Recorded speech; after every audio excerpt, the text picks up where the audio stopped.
Agenda 2 Nilai-nilai dasar PNS. Komitmen mutu.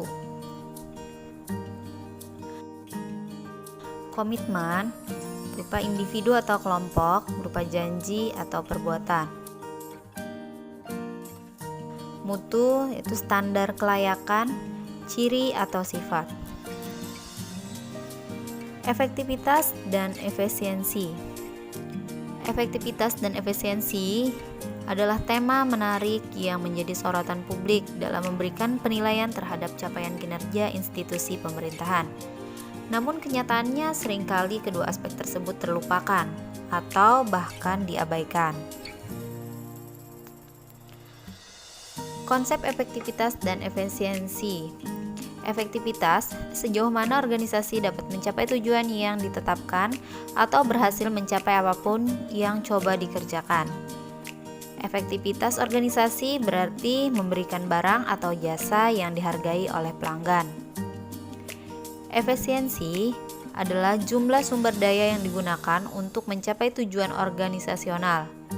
Efisiensi organisasi ditentukan oleh berapa banyak bahan baku, uang, dan manusia yang dibutuhkan untuk menghasilkan jumlah keluaran tertentu.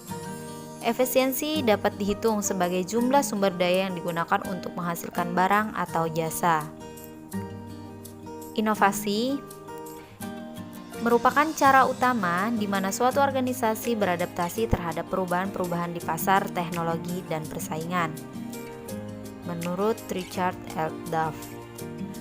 Mutu, apapun yang menjadi kebutuhan dalam keinginan konsumen. Nihil cacat, kesempurnaan, dan kesesuaian terhadap persyaratan atau kesesuaian terhadap spesifikasi. Ada beberapa hal cara menjaga komitmen mutu. Yang pertama yaitu menentukan tujuan atau goals. Kemudian yang kedua ada peran. Yang ketiga bagaimana prosedurnya. Yang keempat ada hubungan.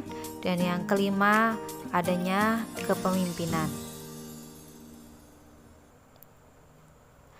Dalam keterkaitannya di birokrasi, ada beberapa yaitu diantaranya ada kasus korupsi, ada rutinitas pelayanan yang kurang baik, ada ketidakpuasan mutu pelayanan aparatur dan sarana dan prasarana yang di bawah standar dan terbengkalai.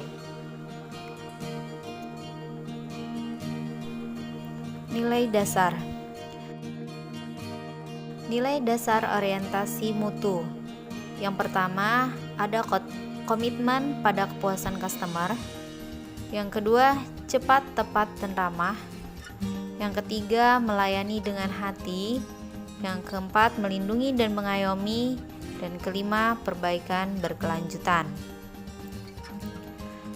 Adapun nilai-nilai dasar orientasi mutu yaitu manajemen mutu terpadu atau total quality management, terdiri atas kegiatan perbaikan berkelanjutan yang melibatkan setiap orang dalam organisasi melalui usaha yang terintegrasi secara total untuk meningkatkan kinerja.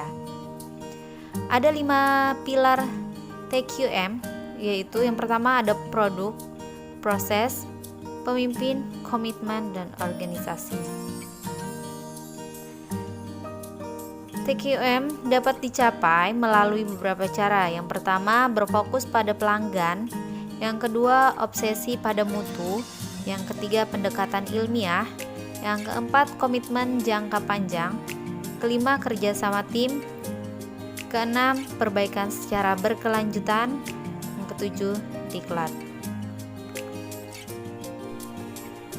Selanjutnya, pendekatan inovasi. Inovasi muncul untuk menghadapi tantangan manajemen di masa sulit. Inovasi lahir cepat ketika organisasi berada dalam kondisi stagnan dan sulit untuk berkembang. Inovasi dapat diwujudkan dalam bentuk berupa produk, layanan, metode kerja, dan sumber daya. Adapun cara-cara berinovasi, yang pertama yaitu penemuan. Penemuan dengan cara mengkreasikan suatu produk atau jasa yang belum pernah dilakukan sebelumnya. Kemudian cara yang kedua yaitu pengembangan. Dengan cara mengembangkan produk, jasa, atau proses yang sudah ada. Cara yang ketiga yaitu duplikasi, dengan cara menirukan suatu produk, jasa atau proses yang sudah ada. Duplikasi di sini bukan semata-mata meniru, melainkan menambah seutuhnya secara kreatif untuk memperbaiki konsep agar lebih mampu memenangkan persaingan. Yang terakhir yaitu dengan cara sintesis, dengan cara perpaduan konsep dan faktor-faktor yang sudah ada menjadi formulasi baru. Proses ini meliputi pengambilan sejumlah ide atau produk yang sudah ditemukan atau sudah dibentuk sehingga menjadi produk yang dapat diaplikasikan. Sekian pemaparan saya tentang komitmen mutu. Semoga bermanfaat. Terima kasih.